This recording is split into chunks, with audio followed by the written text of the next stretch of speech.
그 전까지 스토리까지는 무조건 다 상대방 응원했거든요. 무조건. 얘는 그냥 괴물이다. 그냥 타노스가 주인공인 작품이라 생각하자. 이 정도로 생각했어요. 그 정도로 라이벌 플롯을 가진 것들은 내가 이겨야 돼, 내가 이겨야 돼. 이 강력한 직관적인 두 에너지 부딪힘만 묘사해주면 됩니다. 그래서 여러분이 스토리 쓸 때 라이벌 플롯 넣어줘야 될 때는 뭐냐면 이 친구가 왜 이렇게까지 노력해서 이기고 싶은지에 대한 그 짠한 사정, 어떤 절실한 그 사정들을 묘사해주면 되고요. 역시나 마찬가지로 이 친구는 도대체 왜 얘한테 질 수 없는지, 왜 양보할 수 없는지 등등등을 넣어주면 됩니다. 그래서 여기서 조금씩 결주를 하기 시작하죠. 마냥 동년배라든가 이런 상황이 아니고 뭐 강한데 어떤 약점이 있는 사람, 약한데 강한 의지를 가진 사람, 이런 식으로 매칭을 시켜주기 딱 좋죠. 그게 라이벌 플롯이에요. 권투라든가 뭐 그런 식으로 어떤 스포츠 경기라든가 이런 데 많이 쓰입니다. 자, 희생자 플롯 더불어서 희생 플롯 묶어가지고 그냥 같이 설명을 해버릴게요. 요것도 참 재밌는데, 여러분 신파 좋아해요? 신파? 신파 뉴웨이브 별로 안 좋아하죠? 그게 신파가 자체가 틀려서 그렇다기보다는, 신파는 마치 그 인간의 마음을 사로잡는 20가지 플롯에 21가지에 넣어도 돼도 무방할 정도로, 그냥 특히 우리 한국에서 한의 민족이라잖아. 우리가 많이 애용됐고 사용됐고 사랑받아왔던 플롯 구조 중에 하나였어요. 그러니까 나 너 울릴 거야 라는 작가의 의도가 명징하게 담긴 거. 울고 싶은데 울게 만들어주는 거. 알겠죠? 여러분 울고 싶은데 뺨쳐주면 고맙잖아요. 그러니까 그 역할, 카타르시스를 풀어주는 역할을 했던 그 플롯 중에 하나예요. 그럼 사람이 눈물이 나려면 언제 눈물이 나요? 마늘 깔 때 이럴 때 말고 정서적으로 슬플 때. 그 슬픔의 이유들이 있을 거 아니야. 중요한 인물의 죽음. 중요한 인물의 죽음, 맞아. 사랑했던 사람의 죽음, 그런 거죠. 그럴 때 눈물 나죠. 그 다음에 여기서 하나의 정서적 요인이 뭐가 있냐면, 중요한 인물이 죽었다, 그래서 내가 슬프다 하면은 사실 복수플로 가도 무방해요. 근데 희생이나 희생자 플롯은 뭐에 집중하냐면, 안 죽을 수 있는데 이거야. 그 다음에 죽기 전에 잘 해줄 걸, 요거에 조금 더 집중을 하는 거야. 내가 대신 죽어도 되는데 저 사람이 나를 대신해서 희생했네, 헌신했네. 근데 미안하고 고맙잖아요. 근데 미안하다고 고맙다고 말하기에는 당연히 빠르다 늦었다? 늦어버렸네 라는 회한의 정서, 후회의 정서, 다시는 못 보는 그 아련함의 정서가 들어가 있는 것들이 이쪽이에요. 그럼 이쪽은 내가 그때 저번 시간에도 말하지 않았나요? 여러분들이야 물렸겠지. 또 심파요. 이거 언제까지 또 눈물 자랍니다. 이런 거는 심파가 잘못한 게 아니고, 심파를 너무 많이 봐서, 축적된 데이터가 많은데 또 봐서, 그 다음에 심파를 잘 연출을 못해서예요. 근데 그거에 많이 노출되지 않았던 다른 해외 국가에서는 아주 좋아한다잖아요. 그 말인즉슨 인간이 좋아하는 여러 요소 중에 하나예요. 자, 다시 희생과 희생자 플롯 돌아갑시다. 요때 희생 플롯이 작동을 하려면, 어머니가 혹은 아버지가 아침에 일어나가지고 딸 오늘 학교 가나, 혹은 따뜻하게 안 하고 뭐 잔소리 한다 칩시다. 너는 또 공부도 안 해갖고 성적 어쩌고 한다고 쳐요. 그럴 때 아들 혹은 딸의 적절한 이 희생 플롯을 가진 장르에서는 아들 딸의 적합한 대사는 그죠. 그게 적합하겠죠. 왜냐하면 아버지, 자 이번에도 성적이 안 나온 건 노력을 부족했던 것 같습니다. 다음부터 정말 열심히 할게요. 아빠 정말 완전 사랑해요. I love you. 엄마 진짜 내 잘할게. 내 효녀 될 거야. 장난에 두고 봐라. 엄마 내 호강시켜줄 거야. 만약에 이렇게 가면은 요 플롯이 작용을 안 합니다. 왜냐면 엄마 호강하다 가신 거예요. 아버지 호강하다 가신 거라고.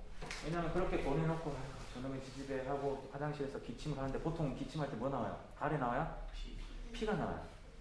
아, 오늘 뭐가 흐르나 이렇게 콧물 코딱지? 코피, 그죠? 막 어지럽다 이거 왜 그렇죠? 빈혈, 네. 그러니까 곧 죽을 것이다. 불치병, 희귀암 등등등 온갖 정서들 거기다 넣어줍니다. 자, 병에 걸린 상태에서 보통 요때 당시에 이제 이 어머니 혹은 아버지는 어떤 태도를 취하는 게 또 정석이에요? 아무 일 없는 듯이. 아무 일 없는 듯이야. 전화해가지고, 야 마순아 내가 죽는다. 너 잘라. 내가 1년도 안 남았단다. 니 빨리 나한테 효도해라. 뭐 할 거 없나 내한테. 나 보상받아야겠다. 그동안 인생은 여행 좀 보내도 뭐라든가 이렇게 안 나오죠. 당연히 감춥니다. 혹은 말 안 합니다. 혹은 조금 더 나아가면 그러니까 심파가 없는 그 미국 같은 경우는 브레이킹 배드 이런 거 보면은 아 내가 곧 죽는다는 걸 아니까 아 마약을 팔아서 많은 돈을 가족한테 물려줘야겠다 이런 구도예요. 아예 심파를 쓸 생각이 없어요 그쪽은. 근데 우리는 그거를 예를 들면은 알리지 않고 어떤 거를 해주려고 하겠죠.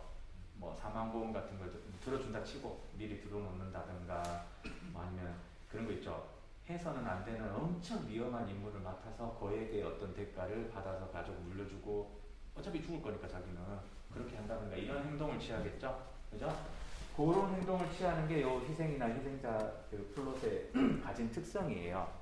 그래서 주변 인물들은 당연히 약간 철없고 주인공의 어떤 그 마음을 잘 몰라주고 뭐 이런 사람들로 배치해놔야 된다라는 게 기본적인 그겁니다. 그래야지 눈물이 나지. 자, 희생 또 돌아가서 저번에 동기 이렇게 동심은 설명했잖아요. 자기랑 자기 자식 혹은 부모까지는 딱 요 일총관계라서 이 첫 번째 그건데 예를 들면 우리는 이쪽으로 많이 집중하는데 예를 들면 미국 같은 경우 8, 90년대, 2010년대 이때쯤에 어떤 작품들이 엄청 나오냐면 미국의 어떤 영웅, 미국이 마티형 마더니의 나라야 우리가 세계를 책임져 뭐 이런 가부장적인 그게 강했기 때문에 항상 지구가 나서갖고 세계를 구한다 이런 게 더 많았어요.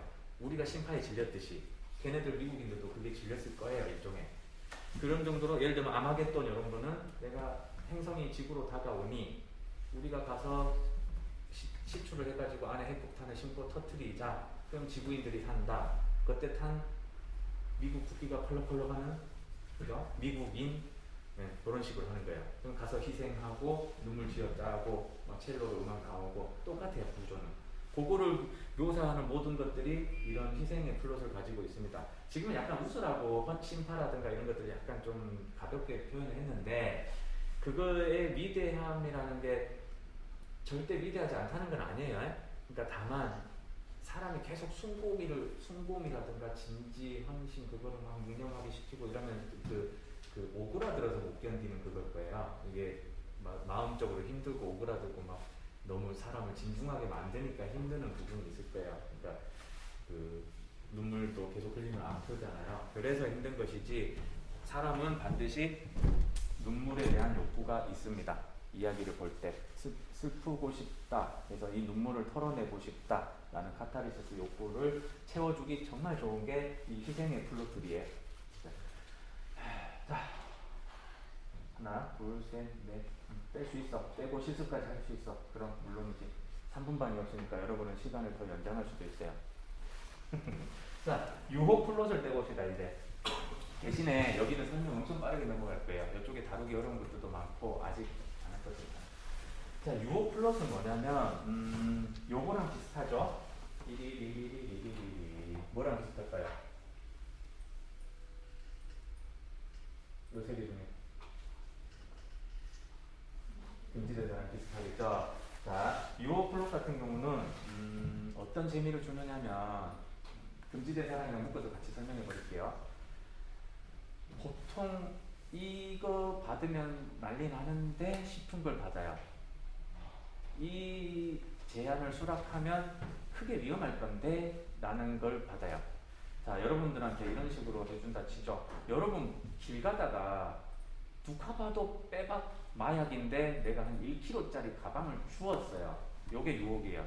자, 이거 내 먹을래요 말래요? 아, 내가 먹는다는 게 아니고 내가 가질래요 안 가질래요? 팔면은 한 500원 나와요. 네, 엄청 500g에 한 억 하나, 3억 하나 그러니까 500억 정도예요. 그리고 여러분 이거 팔면은 나라에서도 모르고 아무도 몰라요. 내 거 되는 거야. 자 이제 유혹이 발동이 됩니다. 혹은 유혹 플롯은 좀 요즘은 클래식한 그걸 넘어서서 변주가 많기 때문에 쓰는데 보통 정신적인 유혹, 육체적인 유혹 이쪽으로 가장 많이 나와요. 그렇기 때문에 예를 들면은 금지된 사랑이랑 비슷한데 요거 하면 안 되는 사랑 요게 많이 나와요. 그죠? 딱 그 뭐 예를 들면 선생님과 학생 이렇게 나와요. 그 성별이 무엇이든 간에 예를 들면 이런 구조 많이 봤죠. 새로운 신임 어떤 열정에 가득 찬 어떤 뭐 교사 누구, 그다음에 당돌한 누구 젊은 남학생 혹은 젊은 여학생 이런 구도로 해가지고 사랑에 빠진 듯 했는데 나중에 엄청난 파국에 치닫는다 이런 얘기 많이 봤죠. 알고 보니 뭐가 예를 들면 어떤 위험인지 알 거 아니에요. 이게 알려지면 끝 이거 아니에요? 이게 폭로되면 끝, 발각되면 난리, 인생 조짐 이렇게 되잖아요. 근데 거부할 수 없는 거예요. 이 유혹을 뿌리칠 수가 없는 거예요. 그 장르물로서의 재미는 뭐냐면 독자들을, 우리는 살면서 실제적으로 불륜이든 어떤 금지된 사랑을 하든 이거는 위험하기 때문에 참고 안 합니다. 하지만 사랑의 근본적인 욕구는 하지 말라 하면 자꾸 하려고 하는 그 은큼한 욕망 같은 게 있죠. 그거를 작품 콘텐츠 안에서 안전하게 풀어주고 이제 그렇게 살면 안 되는 거 알겠지? 그러지 말해, 작품 보고 참아래 이렇게 해주는 효과도 있어요. 그러니까 이것들을 조마조마한 재미로 봐요. 독자는 위태위태하다, 저렇게 굴다가 나락간다, 이거를 정확하게 가상 체험하는 거예요. 그렇기 때문에 항상 유혹, 금지된 사람, 그 중에서도 특히 유혹이 더 결말이 좋은 적이 없습니다. 거의 없다고 봐야 돼요. 결말이 항상 어떤 파국을 맞아야 난리가 나고 크게 후회를 하고 혹은 용서를 받더라도 대단히 힘들게 받고 대단히 뉘우쳐야 되는 어떤 그 정확한 그 지점을 보여줍니다. 그게 이제 유혹 플롯이고요. 요것들을 뭐 육체적인 사랑, 정신적 사랑 말고도 아까 말했던 대로 하면 안 되는 어떤 대가를 받았다든가 뭐 시험 문제 같은 걸 미리 유출해 주면은 제가 10억을 주겠소 했을 때 어떤 뭐 예를 들면 내가 잠깐만 10억이면 받고 그냥 은퇴할까? 아무튼 이렇게 고민들 정도의 어떤 제한이 와야 돼요. 좀 유출해주고 10억 받으면 괜찮은데 은행에 넣어놓으면 이자가 얼마지? 막 이런 생각 들지 않겠어요? 그런 다음에 들켰을 때 어떤 식으로 오냐면 이제 당연히 1막 2막 3막 오겠죠. 예를 들면 야 너 시험 문제 유출했지 하고 의문에 페이스북 DM이 옵니다. 인스타로 DM이 온다. 뭐 이런 식이에요. 뭐야? 누구지? 이 사실을 누가 알고 있지? 뭐 등등등. 예를 들면 걔한테 야 네가 장난친 거냐? 무슨 소리야 쌤? 저도 들키면 저도 끝인데 이런 식이에요. 근데 미스테리 구조나 수수께끼 플롯을 같이 엮어서 들어가기 시작합니다. 하고 점점 더 올가매오고 나중에 결국 하고 이런 식이에요. 합시다. 그럼 비슷하니까 내가 금지된 사랑 쪽으로 갈게요. 금지된 사랑에 가기 전에 여러분 아니다. 사랑부터 하려다가 이거부터 하고 사랑으로 갈게요. 그러다가 다시 요거 쭉 훑어볼게요. 자, 금지된 사랑은 어떻게 봐야 되느냐면 쟤도 유혹이랑 비슷한데요. 사랑의 초점이 확실히 맺혀져 있어요. 왜냐하면 사랑은 따로 지 혼자 플롯이 있을 정도로 유구한 역사를 가지고 있는 장르고요. 지금도 로맨스 혹은 로맨스 판타지가 가장 잘 먹히고요. 사랑 노래 같은 경우는 노랫말에는 90% 아니에요? 그러니까 사랑은 그냥 가장 인간이 추구하는 어떤 가치입니다. 가치고요. 그리고 금지된 사랑은 그거 안에서 사랑의 실현과 좀 달라요. 사랑의 실현은 로미오 줄리엣 이런 거고요. 금지된 사랑은 요것도 비슷한 건데 이 사랑은 하면 안 되는 사랑이라기보다는 하면 위험한 사랑 같은 거야. 하면 내가 끝이 안 좋은 걸 아는데 그럼에도 할래? 라는 거야. 하면 뭐 브로크백 마운틴 뭐 이런 거 생각하시면 돼요. 지금은 그런 거는 어마어마하게 좋고 아름다운 영화라는 걸 알고 있지만 그때 시대를 살았던 그 서부라든 그런 사람들 입장에서는 그 사랑 하면 안 되는 사랑이잖아. 이렇게 통용됐던 시대가 있었잖아요. 그래서 남성과 남성 사이, 여성과 여성 사이, 혹은 또 뭐가 있겠어요? 나와 외국인 누구누구, 외국인 이성, 또는 나와 가족, 근친, 그 동성동본 정도로 합시다. 알겠죠? 그 다음에 또 나와 아주 신분이나 격차가 이게 뚜렷하게 나는 사람. 근데 이거는 사랑에 가깝습니다. 사랑 플롯이고 신분 이런 거는 보통 약간은 사회적으로 약간 지탄의 대상이 되거나 지탄까지는 아닌데 왜냐하면 악을 행했다고 보기 힘들기 때문에 그냥 한심해하거나 무시받는 사랑 같은 거, 그런 사랑에 대한 얘기를 할 때 이런 걸 하는 거고요. 이것도 마찬가지로 끝이 해피엔딩인 경우가 없고 약간 씁쓸하게 슬프게 좀 사람 마음 찜찜하고 근데 대놓고 응원은 못 해주겠는데 그래도 잘 뭐 이런 마음도 들게 사람 복잡하게 만들어요. 얘랑 구분이 잘 되게 하기 위해서 사랑 플롯으로 바로 가보겠습니다. 사랑 플롯은 뭐냐면 그냥 사랑, 복수, 추구, 모험, 뭐 뭐 말고 추구, 복수, 성숙, 사랑 요 정도는 진짜 어마어마하게 쓰이고 있어요. 어마어마하게. 그래서 물릴 거예요. 간단합니다. 여러분한테 설명하려 해도 간단하게 설명할 수 있을걸요. A랑 B랑 사랑하는데 그 사랑이 이루어지기가 힘들다. 그냥 이거예요. 그냥 이거예요. 그러면 아까 말했던 이거는 금지된 사랑은 그거 하면 안 되는데 이 정도 수준이고요. 얘는 신분이 다르다 이거예요. 이 사람은 신분이 다르고 방해를 해요. 집안에서 혹은 주변에서. 걔랑 사귀면 이런 급이 안 맞지 않니? 혹은 내 아리랑 헤어지게 뭐라든가 김치 싸대기를 한다든가 뭐 돈을 주고 보낸다든가 이 돈 갖고 헤어지게 하든가 이런 식으로. 그렇기 때문에 아무래도 아침 드라마에서 또 고모님, 할머니들, 뭐 이렇게 삼촌들이 좋아할 만한 약간 좀 요즘 여러분 트렌드에서는 지루할 만한 옛날 정서가 많이 나와요. 그럼에도 불구하고 사랑이란 플롯은 결국 끝은 그 시련을 딛고 사랑에 올인한다까지를 보여주는 겁니다. 그래서 3막으로 따지면 사랑을 한다, 사랑 못하게 하네. 그럼에도 불구하고 여러 가지 과정을 겪으면서 정반합 하다가 우리 사랑은 결실을 이뤘다. 이렇게 정확하게 3막이에요. 그러니까 쉽고 직관적인 건 복수지만 가장 많이 쓰였던 거는 사랑 정도라고 생각됩니다. 그럼 둘의 구분은 조금 가겠죠. 자, 그 다음에 변신이나 변목 이것도 같이 설명을 해버릴게요. 자, 여러분 뭐 카프카의 뭐 그런 거라든 무슨 작품이었지?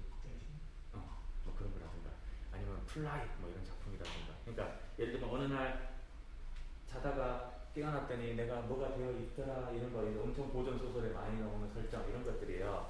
그런 것 치고는 요즘도 많이 쓰이고 있잖아요. 갑자기 트럭에 치였는데 깨어나 보니 그거예요. 그러니까 어떻게 보면 다 이렇게 차용해가면서 발전하고 하는 거예요. 게다가 왜냐면 요즘은 그것도 지루하다고 하는데 또 회귀물이가 이러잖아요. 그러니까 트렌드는 돌고 도는데 결국 다시 또 쓰고 할 수밖에 없어요. 자, 변신이나 변모는 그거예요.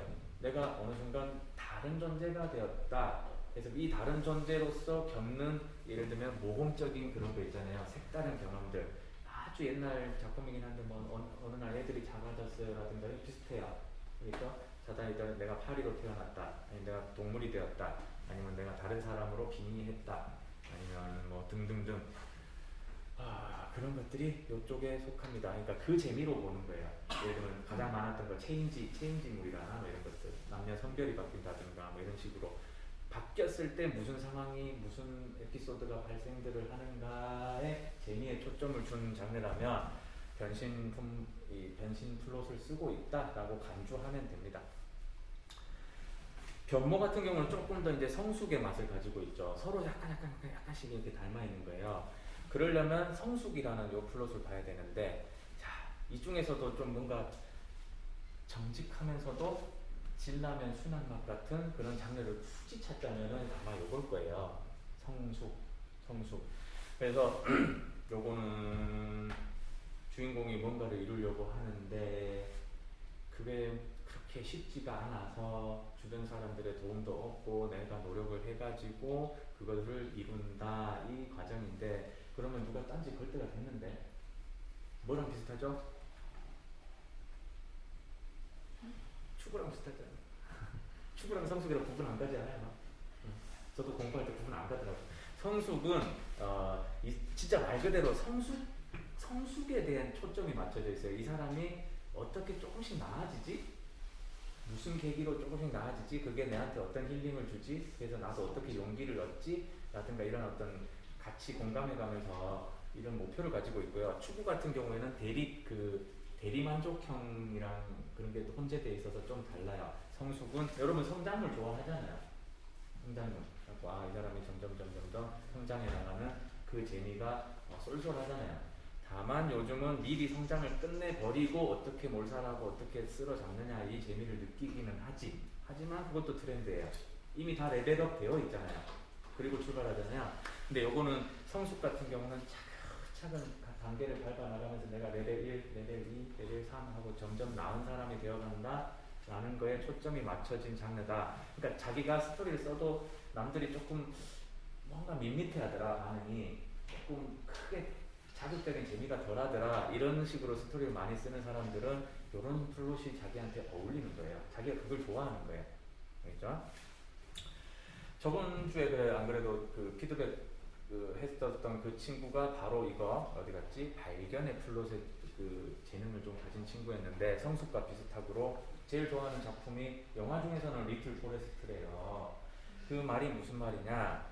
발견의 플롯을 가진 장르는 이 플롯을 가진 이야기를 여러분 쓸 때는 뭐냐면 내가 이게 이렇게 좋은 거고 어떤 뭐지 소중한 거였는지 내가 그동안 왜 모르고 살았담? 요거를 느껴주게 하고 싶다면 요 플롯을 쓰시면 돼요.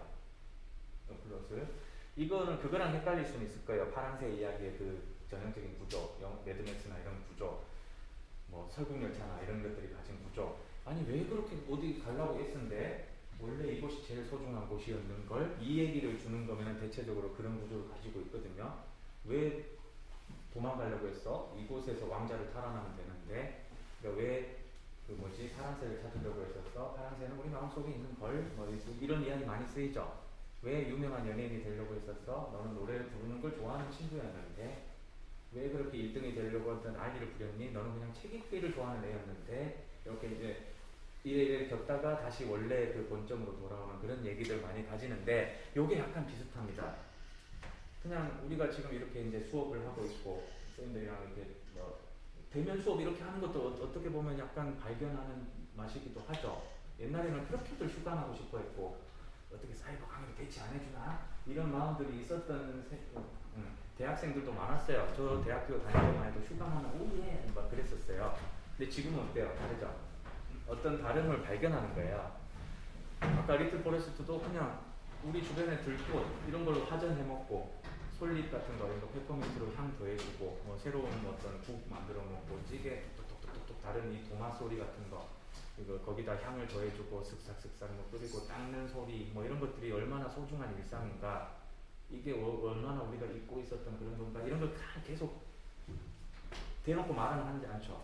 계속 보여줘요. 이렇게 계속 보여줘요. 심판은 그거를 말을 해서 문제인 거고요. 엄마 내가 미안해 이렇게 말을 해버려서 우리가 유치하다고 느끼는 거고 원래 쟤 진짜 엄마한테 미안하겠다. 엄마 없잖아. 이렇게 우리가 느끼고 얘는 말 안 하면 그게 묵직한 울림이거든요. 근데 심판은 그걸 못 참아요. 말을 해야 돼요. 엄마 내가 잘할게 돌아와 엄마 이걸 해야 돼요. 그렇죠? 발견이 그런 겁니다. 발견 플롯은. 그래서 발견 플롯의 강한 조미료 맛은 모험이에요. 그러니까 원래는 모험 플롯은 강렬한 볼거리를 계속 제공해야 된다 했잖아요.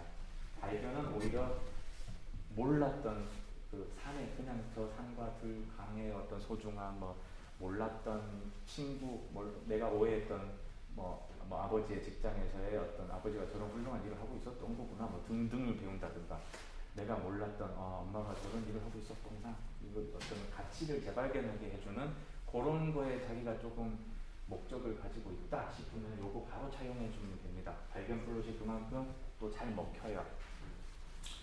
자 나머지는 뭐 그래도 설명해야 되는 기분이 들겠지?